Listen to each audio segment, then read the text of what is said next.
સ્થાનિક સ્વરાજ્યની ચૂંટણીમાં ઉપલેટા તાલુકાના આમ આદમી પાર્ટીના કાર્યકરો દ્વારા નવા જૂનીના એંધાણ દેખાઈ રહ્યા છે, જેમાં આમ આદમી પાર્ટીના કાર્યકરો પાર્ટીથી નાખુશ થયા હોવાનું સામે આવી રહ્યું છે।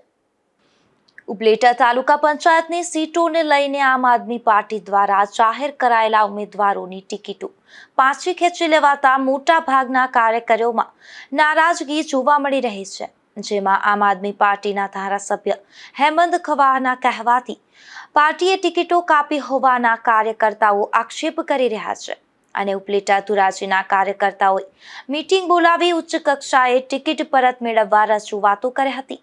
તમામ ઉમેદવારોની ટિકિટો પરત જાહેર કરવામાં નહીં આવે તો ઉપલેટા ધોરાજી આમ આદમી પાર્ટીના કાર્યકરો રાજીનામા ધરી દેવાના મૂડમાં આવી પહોંચ્યા છે। ભાઈ ગોકળભાઈ મકવાણા। રાજેશભાઈ, આજે ઉપલેટા માર્કેટિંગ યાર્ડ ખાતે તમે એકઠા થયા આમ આદમી પાર્ટીના કાર્યકર્તાનો હોદ્દેદાર, શું હતી વિગત? ટિકિટ બાબતની ટિકિટ બાબતમાં એટલા માટે કે ડુમિયાણીની સીટ ઉપર 3 ટિકિટ અપાઈ ગઈ હતી અને પાછી કેન્સલ કરવામાં આવી છે।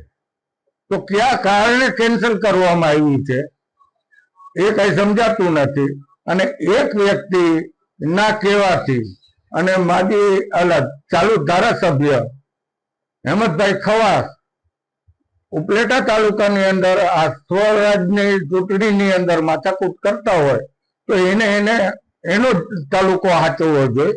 અહીંયા જે સહભાગી હોય કે જે કઈ XYZ હોદ્દેદારોને મૂક્યા હોય એના ઉપર એને જવાબદારી આપવી જોઈએ।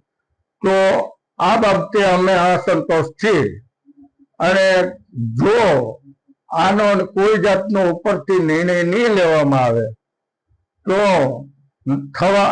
થાય કે ન થાય એ કઈ પછીની વાત છે, પણ કઈ પણ થવાની શક્યતા ખરી। આગામી સમયમાં ટિકિટો જો એવા મુજબ નહીં આપવામાં આવે તો શું પગલાં લેશો કાર્યકર્તા? તો સામૂહિક રાજીનામું દેશું। મારું નામ લખન જનુ, ઉપલેટા તાલુકાના નીલાખા ગામનો રહેવાસી છું।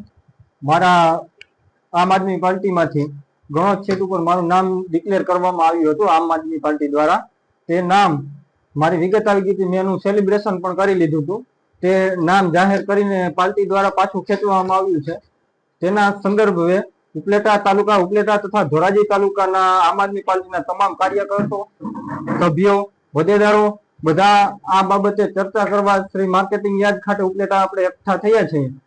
તે બાબતે હું અને તમામ આ જે ટિકિટો ખેંચાણી છે તે અને તેમજ અન્ય કોઈ એક વ્યક્તિ કહેવા દ્વારા આ ટિકિટો ખેંચાણી છે અને તેમ છતાં બીજી 10 ટિકિટો પણ એક વ્યક્તિના કહેવા ઉપરથી પાર્ટીને જો આપવી હોય તો ઉપલેટા તાલુકાના તમામ કાર્યકર્તા, ઉપલેટા ધોરાજીના તમામ 50 થી વધારે કાર્યકર્તાઓ, સભ્યો, હોદ્દેદારો, પ્રમુખ શ્રી બધા રાજીનામું દેવા માટે ઉપલેટા તાલુકા યાર્ડ ખાતે તૈયાર છે। અમે તો આ બાબતની રજૂઆત નહીં સાંભળે પાર્ટી દ્વારા તો આગામી સમયમાં શું પગલાં લેવા? જો આ બાબતની રજૂઆત પાર્ટી ઉપર દ્વારા નહીં સાંભળવામાં આવે તો આગામી સમયમાં ઉપલેટા તાલુકાના તેમજ ધોરાજી તાલુકાના અન્ય ઉપલેટા તાલુકાના 50 કાર્યકર્તાઓ અને ધોરાજીમાં 50 કરતા પણ વધારે કાર્યકર્તાઓ આમ આદમી પાર્ટી છોડવા માટે તૈયાર છે।